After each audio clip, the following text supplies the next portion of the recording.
오늘 우리에게 주시는 하나님 말씀은 신약성경 에베소서 4장 1절에서 6절 말씀입니다.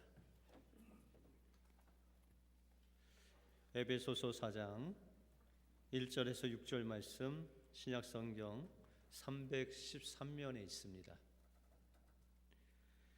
그러므로 주 안에서 갇힌 내가 너희를 권하노니 너희가 부르심을 입은 부름에 합당하게 행하여 오래 참음으로 사랑 가운데 서로 용납하고 평안에 매는 줄로 서로 성령의 하나 되게 하신 것을 힘써 지키라. 몸이 하나요 성령이 하나요 이와 같이 너희가 부르심의 한 소망 안에서 부르심을 입었노라. 주도 하나이요 믿음도 하나이요 세례도 하나이요 하나님도 하나이시니 곧 만유의 아버지시라. 만유 위에 계시고 만유를 통일하시고 만유 가운데 계시도다. 아멘. 우리 옆 사람들과 이렇게 인사하겠습니다. 우리는 하나님의 가족입니다. 네, 하나님께서 창세전에 여러분들을 하나님의 가족으로 만들어 주심을 믿습니다. 날마다 주 안에서 가족으로 서로 사랑하고 승리하시는 여러분들의 삶이 되시길 바랍니다. 21세기 들어오면서 가정의 위기가 찾아왔습니다. 우리나라는 OECD 국가 중 이혼율이 9위라고 합니다. 불명예스럽게도 아시아에서는 제1위 이혼율을 가지고 있다고 합니다. 그렇게 통계로 따지고 보면 하루에 300쌍씩 부부가 남남이 되어가고 있다라고 그렇게 말할 수 있습니다. 그래서 수많은 사람들이 20세기와 21세기에 거쳐서 이 부부의 관계에 대해서 어떻게 하면 부부가 회복되고 관계가 개선돼서 이 이혼율을 낮출 수 있을까? 많은 이 상담가들이 그것에 대해서 고민하고 책을 쓰게 되었습니다. 그래서 베스트셀러가 이 부부의 관계에 대해서 책이 하나 나왔는데 예전에 여러분들도 읽어보셨을 것 같은데요. 화성에서 온 남자, 금성에서 온 여자 들어보셨나요? 예, 한 반 이상은 들어보시고 읽으셨을 텐데요. 이 책은 존 그레이 박사라는 사람이 썼는데요. 그는 40년 동안 상담을 통해서 무려 2만 5천 명의 커플과 남녀 사이에 일어나는 그런 갈등을 연구하고 또한 그 갈등의 원인을 규명하는 그런 책입니다. 바로 남자와 여자가 서로 본질적인 차이가 있기 때문에 이 부부의 갈등이 늘 생길 수 있다라는 그런 내용이죠. 그래서 존 그레이는 남자는 화성에서 왔고 여자는 금성에서 와서 이 두 사람이 결혼을 해서 지구라는 곳에 살고 있다. 이런 만든 이야기를 통해서 이 부부의 관계를 시작하는 그의 책이 시작하게 됩니다. 이와 같이 남자와 여자가 결혼을 해서 살지만 이 남녀가 서로 저 사람은 내가 생각하는 대로 생각하고 또 내가 원하는 것을 또 원하며 그렇게 살겠지라는 이런 생각 때문에 서로의 갈등이 생겨난다라는 것이죠. 다시 말해서 이 같은 시대와 같은 땅에 살고 있지만 남자라는 정말 이해할 수 없는 영역에서 온 사람과 여자라는 또 남자가 이해할 수 없는 영역에서 온 사람과 함께 살기 때문에 서로 다름이 있다라는 것이죠. 그래서 생각도 다르고 또 무엇인가 행동도 다르고 가치관도 다르다라는 것이죠. 그래서 예를 들어서 만약에 남자가 스트레스를 받으면은 이 책에 의하면 남자들은 조용하게 자신만의 동굴로 들어간다고 합니다. 그래서 조용하게 자신이 고민하고 또 그 안에서 에너지를 충전해서 자신이 어떻게 해결할까 그 해결책이 다 만들어지면 이 동굴에서 나온다라는 것이죠. 그럼 여성들은 어떻게 스트레스를 해소할까요? 이 책에 의하면요, 여자분들이 스트레스를 받으면 다른 사람에게 다 털어놔야 된대요. 그래서 여성분들을 통해서 이 수다라는 게 생겨난 것 같아요. 스트레스를 받으면 혼자 막 이렇게 끙끙 앓지 않고 다른 사람들에게 이렇게 표출하면 그 스트레스가 해결된다고 합니다. 그래서 이 여성분들은 친구들과 한 2시간 통화한 다음에 자세한 것은 다음에 또 이야기하자 하고 끊죠. 그게 이제 여성분들이 이 이야기, 스트레스를 푸는 방법이다라고 그렇게 이야기를 하고 있습니다. 그래서 이 책에는 남자는 늘 인정받고 칭찬받기를 좋아한다라는 거죠. 그래서 이 남성분들은 좀 단순해요. 뭘 잘못해도 인정하고 그냥 칭찬만 해주시면은 남자들은 다 풀어집니다.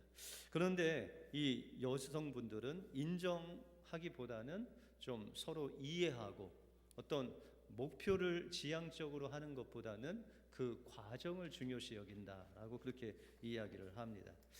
그래서 아내가 남편과 백화점에 가면 이 오랜만에 남편과 함께 갔기 때문에 그냥 백화점을 남편과 돌아다니는 그 자체, 그 과정이 여성분들은 행복하다라고 그렇게 이야기를 합니다.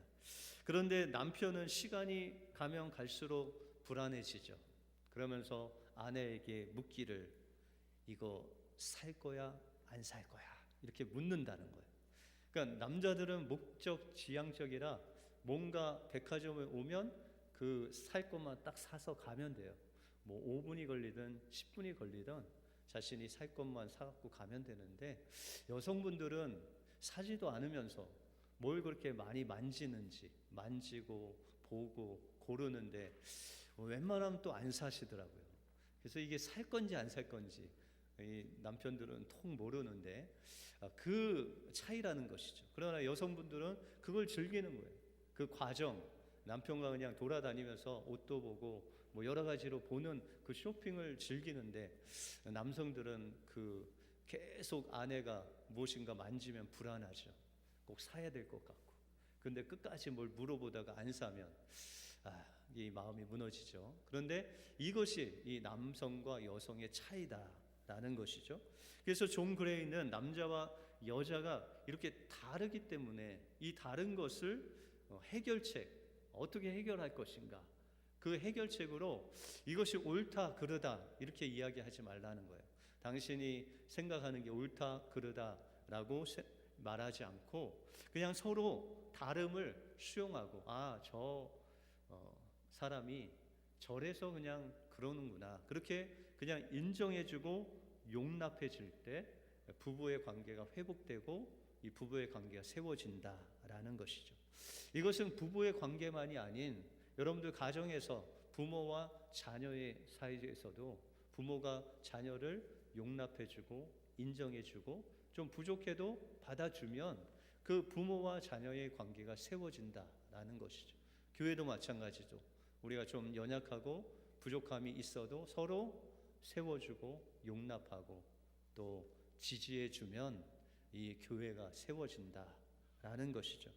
나라도 마찬가지입니다. 이 국민이 또 대통령을 세워주고 또 대통령은 국민을 세워주고 용납하고 또 그들 위해서 무엇인가 정말 정성스럽게 해 나갈 때 나라가 세워진다라고 이야기할 수 있다는 것입니다. 그러므로 여러분들 가정 안에서 교회 안에서 서로 용납하고 세워주고 서로를 지지해 주심으로 여러분들의 그 용납을 통해서 하나님의 교회가 세워지는, 가정이 세워지는 놀라운 축복이 여러분들 삶 속에 임하시길 주님의 이름으로 축원드립니다.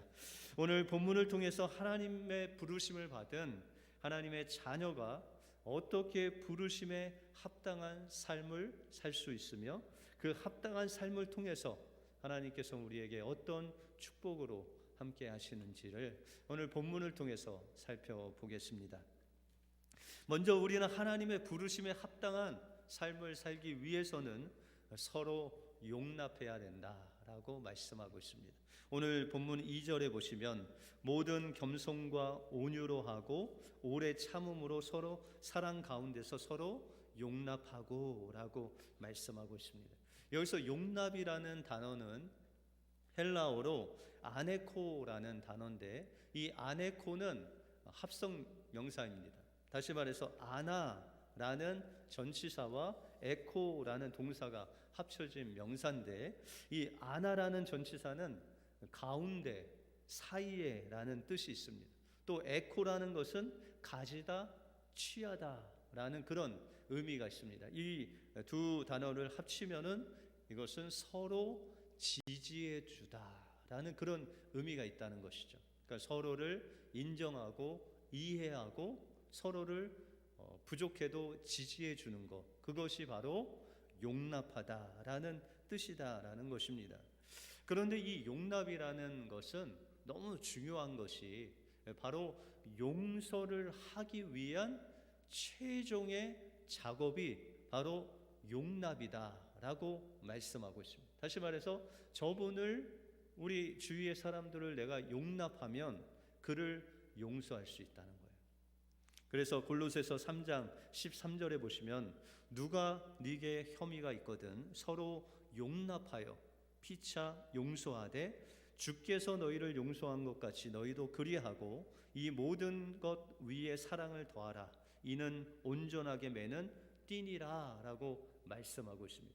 용서하기 전에 이 예수님께서도 우리를 십자가의 보혈로 용서하기 전에 우리를 다 이해하셨다. 이 땅에 33년을 사시면서 우리의 아픔, 우리의 마음, 우리의 상처, 인간의 희노애락을 다 아셨다는 것이죠. 그리고 우리의 연약함도 용납하시고 그 불쌍히 여기셔서 우리를 그 십자가에서 용서하셨다라고 그렇게 말씀하고 있습니다. 여러분들, 이렇게 주님께서 용납하라라고 명령하셨는데 이 용납하면 우리의 삶 속에서 어떤 하나님의 축복이 임할까요? 여러분들, 용납하면요 공동체가 세워집니다. 가정에서 서로 용납하면 가정이 세워지고, 교회에서 서로 용납하면 교회가 세워지고, 여러분들 직장에서 서로를 용납하면 그 직장이 세워지는 놀라운 축복이 임하게 된다라고 말씀하고 있다는 것입니다. 여러분들, 우리 교회 안에서 성도들도 좀 다르시죠. 왜냐하면 우리가 다 남자, 여자, 또 나이도 다르고 학력도 다르고 배움도 다르고 또 신앙의 연수도 다르기 때문에 우리는 서로 그 다름을 인정하고 용납하면 우리의 이 교회 공동체가 세워지는 놀라운 은혜가 있다라는 것이죠. 그래서 여러분들, 고린도전서나 오늘 에베소서에 보시면은 우리는 그리스도의 몸으로서 우리 한 사람 한 사람은 다 그리스도의 지체다, 몸의 지체다라고 그렇게 말하고 있습니다. 여러분들, 예를 들어서 손과 발이 서로 불만이 있었어요. 그래서 손이 발을 보고, 야, 발아, 너 그렇게밖에 못 걷냐? 내가 한번 걸어볼게 라고 하고 두 손으로 물구나무 서기를 해서 걸으면은 어떻게 얼마나 걸을 수 있으세요? 저는 이 물구나무 서기 하려고 해도 이 쓰지도 못할 것 같아요. 그런데 물구나무 서기를 잘 하시는 분도 여기서 한 집까지 못 가시겠죠. 그런데 만약에 발이 손에게, 야, 손아, 너 그렇게 먹어서 밥 제대로 먹겠냐? 내가 한번 먹어볼게 하고 발이 숟가락 쥐고 또 젓가락 져서 이제 밥을 먹으려고 하면은 여러분들 어떻게 발로 식사하실 수 있겠습니까? 그냥 수저 하나 제대로 잡기도 어렵잖아요. 그렇죠? 여러분들, 이와 같이 하나님께서 우리를 지으시되 이 손과 발 또한 눈이나 입이나 여러 가지 지체로 동일한 것이 아니라 다르게 하나님께서 우리를 만드셨다라고 그렇게 말씀하고 있다는 것입니다. 여러분들, 여러분들 가족이나 여러분들 주변 사람들 보시면은 여러분들의 그 에너지, 여러분들이 막 힘이 생기는 것은 언제 힘이 생겨요? 여러분들 집안에만 계속 있으면은 힘이 생기시는 분이 있죠. 우리 은혜교회는 집안에만 계시면 힘이 막 이렇게 불끈불끈 솟아나시는 분이 별로 없나 보네요. 그런데 어떤 분은요, 그렇게 집에서 힘이 없어요. 거의 뭐 죽을 것 같아. 근데 밖에만 나갔다 오면 막 펄펄 살아갖고 나와요. 여러분들, 우리의 성격에 따라서 내성적인 분들은요, 그냥 집에서 조용히 그냥 뭐 하루 종일 잠을 주무시든지 뭐 책을 읽듯이 아마 집에서 그냥 계시면은 그 에너지가 막 쌓이시는 분이 있고, 어떤 분은 집에서 막 에너지가 있는데 밖에만 나가면은 그냥 힘을 쭉쭉 잃으시는 분들이 있어요. 그러니까 여러분들의 부부 가운데 한 분은 집에 있어야 힘을 얻고 한 분은 밖에 나가야 힘을 얻으면 여러분들은 어떻게 하겠어요? 이 두 부부가 밖에 나가면 힘을 얻는 분은 힘을 얻지만 못 얻는 분은 힘을 계속 잃게 되잖아요. 그렇죠? 그럼 너는 왜 이렇게 밖에 나가면 이렇게 힘이 없냐? 너는 왜 이렇게 집에만 들어오면 힘이 없냐? 이렇게 서로 옳고 그름을 따지기보다는 저 사람은 집에 있으면 힘이 나는 분이구나. 저분은 밖에 나가야 힘이 솟는 그런 분이구나 라고 그렇게 인정하고 지지해주면, 용납하면 된다는 것이죠. 그래서 교회 안에서도 어떤 분들은 막 주방 봉사를 해야 막 힘이 나시는 분이 있어요. 근데 어떤 분들은 주방 봉사만 하면 막 힘이 쫙쫙 빠지시는 분이 있죠. 어떤 분은 아이들하고 만나면 힘이 막 솟는 분들이 있어요. 근데 어떤 분들은 아이도 쳐다보기 싫어. 아이를 별로 안 좋아해. 그런 분들도 있어요. 그러면은 저 사람은 왜 아이를 저렇게 싫어할까? 이렇게 우리가 판단하지 않고 저 사람은 아이는 싫어하지만 찬양 부르는 거 너무 좋아하셔. 저분은 봉사하는 건 조금 뭐 힘을 잃어가지만 정말 다른 것들은 진짜 잘하셔. 뭐 운전만 하면 막 힘이 막 생기시는 그런 분이야. 이렇게 서로의 장점을 또 서로의 은사들을 발견하고 저분의 그 은사를 서로 세워주고 지지해주고 용납해주면, 그러면은 교회가 세워지는 놀라운 일들이 우리 안에 있게 된다라는 것이죠. 여러분들 자녀 중에도 여러분들 자녀들이 다 아빠만 닮았어요? 아니면 다 엄마만 닮았어요? 목사님, 우리 애들은요 엄마 아빠 아무도 안 닮았어요. 누구 닮았는지 모르겠어요. 막 따져보니까 저기 팔촌 이종 뭐 이렇게 해갖고 먼 친척을 닮은 애야. 그렇게 이야기하시는 분도 있죠. 그런데 여러분들, 그렇게 뭐 누굴 닮던 간에 뭐 엄마 아빠 닮았겠죠. 그 DNA를 닮았겠죠. 그런데 그 아이마다 다 달라요. 다 똑같지가 않고 한 뱃속에서 나왔는데, 근데 여러분들 10손가락을 다 물어도 안 아픈 손가락이 없듯이 그 자녀들마다 여러분들 사랑하는 방법, 또 사랑이 가는 게 틀리죠. 그래서 갈라디아서 6장 2절에 보시면 너희가 짐을 서로 지라 그리하면 그리스도의 법을 성취하라 라고 그렇게 말씀하고 있습니다. 서로 짐을 지는 것이 용납하는 것, 다른 사람의 그 연약함을 우리가 함께 지고 그에게 격려하고 지지하고 용납하는 것이 그리스도의 사랑으로 되어질 수 있다라고 그렇게 말씀하고 있습니다. 여러분들의 자녀가 짐스러우십니까? 어떤 자녀를 보면 이 험한 세상 저렇게 해서 어떻게 살까? 그냥 혼자 직장생활 할 수 있을까? 대학 가서 기숙사 혼자 살 수 있을까? 라고 걱정하는데요, 아이들이 다 그렇게 크죠. 근데 여러분들 약한 아이일수록 여러분들 그 약한 아이에게 더 사랑을 부어주게 되죠. 마찬가지죠. 우리 교회 안에서도 연약한 아이가 있는가 하면 또 영적으로 아주 건장한 청년이 있고 또 영적으로 아주 성장한 영적 아비와 같은 분들이 계시다라는 것이죠. 그래서 교회 안에가 이 말이 많아요. 왜요?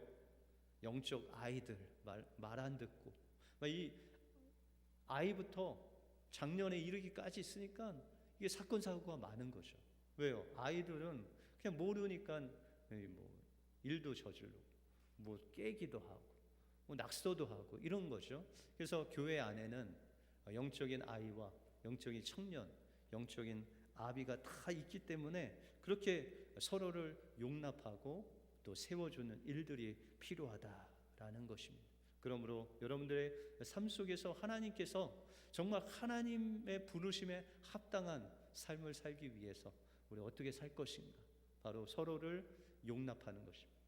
부부끼리 용납하고, 또 자녀와 부모 간에 용납하고, 성도 간에 용납하고, 여러분들 직장 안에서 서로 용납하면 여러분들의 용납을 통해서 여러분들의 가정과 부부관계와 교회와 직장, 여러분의 삶이 세워지는 놀라운 성령의 역사가 일어날 줄 믿습니다. 이 은혜가 여러분들 삶 속에 임하시길 주님의 이름으로 축원드립니다. 다음으로 우리는 하나님의 부르심에 합당한 삶을 살기 위해서는 예수님을 닮은 영적인 아비가 되어야 된다라고 말씀하고 있습니다. 오늘 1절 끝부분에 보시면 너희가 부르심을 입은 부름에 합당하게 행하여 라고 말씀하고 있습니다. 여기서 부르심에 합당하다, 이 합당하다라는 단어의 의미는 적당하다, 아니면 정확히 맞다라는 그런 의미가 있습니다. 합당하게, 우리가 성도로서 그 성도답게 정확하게 내가 있어야 될 곳, 또한 정확하게 하나님 원하시는 그곳에 있는 것이 바로 합당하게 사는 것이다 라고 말씀하고 있습니다. 여러분들, 이 단어는 우리가 이제 구약에 보시면은 다윗의 아들인 솔로몬이 성전을 짓죠. 이 다윗은 전쟁에서 피를 많이 흘렸기 때문에 성전을 만들려고 했는데 하나님께서 노하셨어요. 그래서 너는 피를 많이 흘려서 나의 집을 짓지 못한다. 그러니까 다윗이 막 재료들, 성전을 지을 모든 재료들을 준비하고 죽었어요.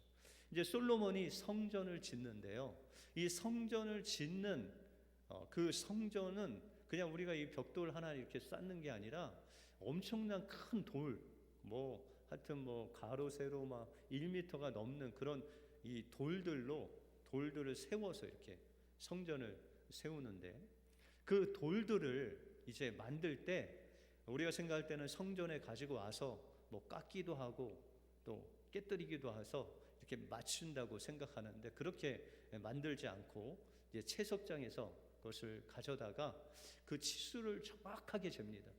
그래서 그 치수대로 깎고 깨뜨리고 다듬어서 정확한 사이즈의 돌을 만드는 거예요. 그래서 성전에 그것을 갖고 와서 그 돌이 들어갈 정확한 곳으로 넣으면 그것이 정확하게 픽스가 되는 그런 방식으로 성전에 그 돌들을 쌓았다라고 그렇게 성경은 말하고 있습니다. 이것이 바로 합당하다라는 거예요. 하나님께서 원하시는 자녀의 모습으로 하나님께서 우리를 다듬고 깨뜨리고 또 하나님께서 잘 변화시켜 주셔서 그 합당한 모습으로 만들기를 원하신다라고 그렇게 말씀하고 있습니다. 그런데 그 성전의 재료는요, 어떤 사람이 재료가 되냐? 여러분들 오늘 13절에 보시면 우리가 다 하나님의 아들을 믿는 것과 아는 일에 하나가 되어 온전한 사람을 이루어 그리스도의 장성한 분량에 충만한 데까지 이르리니라고 말씀하고 있어요. 하나님께서 우리를 합당하게 만드는 그 모습이 바로 하나님의 아들을 아는 것과 믿는 것을 통해서 그리스도의 장성한 분량에 이르기까지 성장하도록 만든, 다시 말해서 영적 아비로 성장되어서 예수님의 신부로 단장된 그 모습이 하나님께서 원하시는 우리 각자의 성전에 돌된 보석된 모습이다, 합당한 모습이다 라고 말씀하고 있다는 것입니다. 그래서 하나님은 우리가 영적인 아이에 머무르기를 원치 않으세요. 영적인 청년에도 머물기 원하지 아니하시고 우리가 영적인 아비로 하나님 보실 때 장성한 그리스도의 신체 분량에 이르기까지 성장하기를 원하신다라는 것이죠. 그러면 요한 1서에 보시면 이 아비들, 영적인 아비들의 특징에 대해서 말씀하시는데 요한일서 2장 13절에 보시면 아비들아 내가 너희에게 쓰는 것은 너희가 태초부터 계신 이를 알미요라고 말씀하고 있습니다. 영적인 아비들은 태초부터 계신 그 하나님 아버지를 안대요.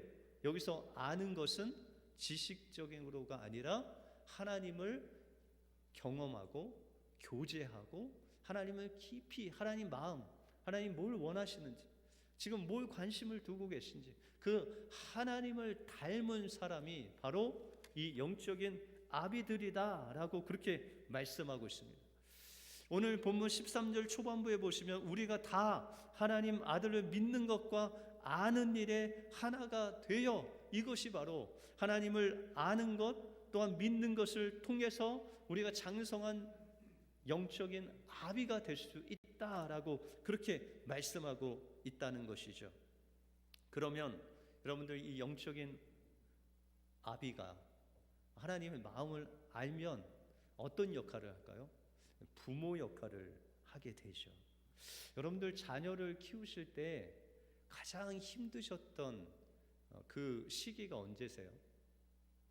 여성분들은 아이를 낳을 때라고 또 많이 말씀하실 수 있는데, 그 아이가 이렇게 커서 학교 가기 전이나 학교 가고 한 2, 3학년 그 이후에도 힘들지만 그 아이들이 분변치 못하고 이렇게 맨날 말썽 부리고 손이 많이 갈 때, 그때가 가장 힘들죠. 그래서 어떤 분들은 아이가 3명이면 하나이는 업고 하나이는 안고 하나이는 손에 잡고 시장을 보러 가시는 분도 있고, 그러다 보면 허리가 막 망가지고 어깨도 망가지시고 여러 군데 이 골병이 들으시잖아요. 그런데 어른들은, 그 젊은 엄마들, 정말 지금 아이들이 어린 어머니들은 시간 가는 줄 모르고 정신이 없잖아요. 그런데 그 어르신들은 그렇게 이야기하시더라고요. 젊은 엄마, 그때가 제일 좋을 때야, 그렇게 이야기를 하세요. 남 마음도 잘 모르시고, 근데 다 경험을 해 보시니까 그때가 제일 좋았던 거예요. 그리고 제가 예전에 한 10여 년 전에 샬롯이라는 노스캐롤라이나의 샬롯에 있는 교회를 섬기는데, 어떤 권사님이 오시더니 목사님 힘드시죠? 그러는 거예요. 예, 제가 힘들 게 있어요. 저희 아내가 힘들죠. 그랬더니 그때 이제 저희가 둘째까지 있었어요. 그러니까 첫째는 한 5-6살, 둘째가 한 3-4살 이렇게 있었는데, 아이가 이제 어리니까 보시기에 좀 힘들게 보이셨나 봐요. 그러면서 저에게 위로의 말씀을 하시는데, 목사님, 저 한 해가 이제 학교에 다니면요 1년에 얼마를 버시는지 아세요? 그렇게 묻더라고요. 얼마를 벌어요? 저 아이 한 명이 1년 공부하는데 1억을 버는 거예요. 그렇게 말씀하시더라고요. 그러면 여러분들 자녀가 3명이면 한 10년 공부하면 얼마 버는 거예요? 30억. 그렇죠? 그 졸업할 때, 고등학교 졸업할 때가 다 정부에서 서포트 해주니까 매년 1억씩 버는 거다라고 생각하시고 위로를 얻으세요라고 그렇게 말씀하시더라고요. 그때부터 제가 1년에 1억씩 제가 버는구나 그렇게 위로를 얻은 적이 있습니다. 여러분들, 그럼에도 불구하고 젊은 엄마들은 그 아이들, 그 손 많이 가는 아이들 키우는 게 엄청 힘들잖아요. 그렇죠? 그런데 교회 안에서도 이 영적인 아이들이 있다는 것이죠. 그 영적인 아이들은 어떻게 해요? 때로는 막 울고, 때로는 막 유리 깨고, 때로는 막 말썽 부리고, 그렇게 힘들죠. 그런데 그 영적인 아이들의 그 부족함을 우리가 세워주는 거예요. 격려해주고, 또 그들을 보호해주고, 이 일을 영적인 아비들이 해나가는 거예요. 그래서 제가 듣기로는 우리 은혜교회도 이 교회당을 짓기 전에 체육관에서 여러 예배 장소를 빌려서 이렇게 예배를 드렸다고 하는 소리를 들었습니다. 근데 그때는 막 새벽 예배 운전도 우리 안수 집사님들이 막 하는데, 집이 멀어도 1시간, 2시간 돼도 새벽 예배 막 운전하려고 새벽 예배 한 2-3시간 전에 와서 그 차 가지고 또 한 바퀴 돌고 와서 또 그 의자들 막 놓고 앰프 시설 다 설치하고 또 끝나면 그거 다 정리하고 다 모셔드리고 집에 1시간 막 차를 타고 갔는데 지금 지나고 보니까 그때가 좋았다라고 그렇게 말씀하시더라고요. 아니, 우리 인간적으로 생각할 때는 얼마나 힘들어요, 그렇죠? 뭐 그렇게 새벽 예배 때를 위해서 자기의 시간을 다 드리고 그 먼 곳에서 오느라고 힘들 텐데 그때가 좋았다라는 것이죠. 여러분들, 예수님께서 우리를 영적인 아이, 영적인 청년, 영적 아비로 낳기 위해서 어떻게 하셨어요? 예수 그리스도께서 그 십자가를 통해서 그 피가 물을 다 흘려 죽기까지 하시면서 여러분들을 낳으신 거예요, 예수님께서. 그래서 여러분들이 성장하기 위해서 지금도 성령님께서 말할 수 없는 탄식으로 여러분들의 그 영을 말씀으로 먹이기 위해서 주야로 탄식하시고 기도하시고 예배를 통해서, 말씀을 통해서, 찬양을 통해서, 여러 사람들을 통해서, 여러분들의 중보 기도를 통해서 여러분들의 그 영이 성장하도록 그렇게 힘쓰고 있다라고 그렇게 말씀하고 있다는 것입니다. 여러분들 자녀들 가운데 부모님이 똑같이 밥을 지어서 먹였어요. 그런데 어떤 애는 한 그릇 먹고 더 달라고 해서 이게 쑥쑥 커요. 그런데 어떤 애는 반 그릇도 못 먹어. 우리 교회에 이 트윈스가 있죠. 이 쌍둥이들이 있는데 보면은 둘째 애들이 엄청 크더라고요. 그래서 거의 큰 것도 거의 머리 하나씩 커요. 그래서 물어봐요, 그 부모님한테. 쟤 왜 이렇게 커요? 그랬더니 목사님, 쟤 잘 먹어요. 어른같이 먹어요. 쟤는 왜 이렇게 안 자라요? 쟤는 안 먹어요. 그렇게 이야기해요. 여러분들, 그 잘 먹는 애를 이 부모님이 신경을 더 쓸까요? 안 먹는 애를 더 신경을 쓸까요? 안 먹는 애를 그렇게 먹이려고 애는 더 쓰는데 애가 안 먹어요. 여러분들 교회 안에서도 연약한 자들을 우리가 더 신경 쓰고 그분들이 어떻게 신앙생활을 잘할 수 있을까를 우리가 기도하면서 여러분들의 시간과 여러분들의 물질을 그곳에 헌신하기 바랍니다. 그러면 여러분들이 잘한 것 같이 그 연약한 자들, 영적인 아이들이 계속 커나가고 청년이 되고 또 다른 영적인 아비가 돼서 복음으로 영적인 아이를 성령을 통해서 낳고 기르고, 그 기를 때 얼마나 힘들어요, 그렇죠?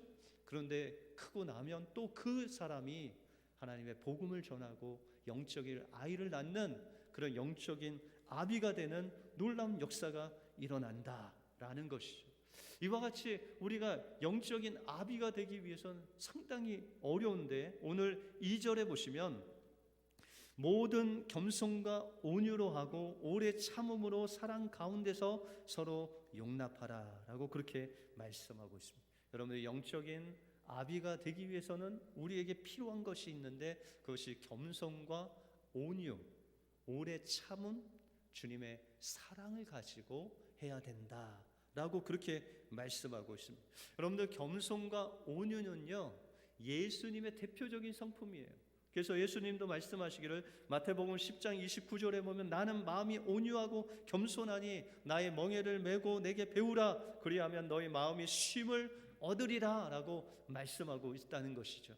여러분들, 우리가 서로를 세워주고 용납하고 또 그 어린 심령을 우리가 서포트하고 격려하는 거 어려운데 어떤 마음으로 해야 된다고요? 겸손과 온유로. 하나님께서 우리에게 명령하신 것에 순종함으로, 오래 참음으로, 주님이 그 십자가에서 보여주신 그 사랑으로 그를 섬겨주고 세워주고 아껴주고 건강하도록 하나님 말씀을 나누는 그런 일들을 할 때 그 영적인 아이가 그 수고와 헌신을 통해서 자라되는 놀라운 역사가 일어나게 된다라는 것입니다. 우리의 신앙도 때로는 서로 다르고 때로는 서로 코드가 안 맞을 수 있습니다. 그러나 예수님은 이 다른 여러분들 한 사람 한 사람 다른 여러분들을 낳기 위해서 그 십자가의 보혈의 능력으로 생명을 다하기까지 하시면서 여러분들 낳은 그런 하나님의 특별한 하나님의 존재다라는 것입니다. 이 특별한 존재가 하나님 앞에 세워지기 위해서는 부부는 서로 용납하면 부부가 세워지는 거예요. 가정에서 서로 식구가 용납하면 세워지는 거죠. 그 용납하고 세워지는 놀라운 그 은혜가 바로 교회 안에서 여러분들 삶의 자리에서 일어날 때 하나님께서는 여러분을 통해서 하나님의 나라가 세워지는 놀라운 역사를 일으켜 주신다. 거기에 멈추지 아니하고 하나님께서 우리를 이렇게 낳게 하시고 하나님께서 함께 하셔서 우리를 영적인 아비로 성장시키시는 놀라운 성령의 도우심과 우리 주변에 있는 여러 영적인 아비들을 통해서 우리를 위해서 기도해주고 또 세워주고 우리를 아껴주고 하는 그 헌신을 통해서 우리가 성장한다라는 것을 기억하시고 우리도 주님과 같이 주님이 우리에게 주신 그 겸손함, 온유함, 오래 참음과 그 사랑으로 서로 사랑하고 세워주고 또한 사랑하심으로 우리 은혜교회가 여러분들 가정이 여러분 있는 직장이 용납하시고 또 영적 아비로 서로를 양육하심으로 하나님의 나라가 세워지는 놀라운 역사가 여러분의 삶 속에 임하시길 주님의 이름으로 축원드립니다. 기도하겠습니다. 하나님 감사합니다. 오늘 말씀을 통해서 하나님께서 우리를 성전의 귀한 보석들로 지체들로 영적인 장성한 주님의 신부로 만들어 가기 위해서 우리를 예수 그리스도의 십자가로 낳으시고 성령께서 우리를 하나님의 그 귀한 영적인 아비로 만들어 가시는 놀라운 그 수고가 지금도 계속되고 있음에 감사합니다. 하나님 우리가 서로 다르지만 서로를 인정하고 서로를 지지하고 격려함으로 서로 세워가는 합당한 그리스도인들이 되게 하여 주시고 우리가 영적인 아이에 머무는 것이 아니라 창세전에 우리를 만드시고 우리를 세워 가신 그 아버지의 마음을 알아서 그 어린 영적인 아이들을 세워주고 돌봐주고 또한 그들을 이끌어 주어서 하나님의 놀라운 교회가 영적인 아비들을 통해서 청년들을 통해서 세워지고 또 성장하는 놀라운 우리 은혜교회 되게 하여 주시옵소서. 모든 것 주님께 감사드리오며 예수 그리스도 이름으로 기도하옵나이다. 아멘.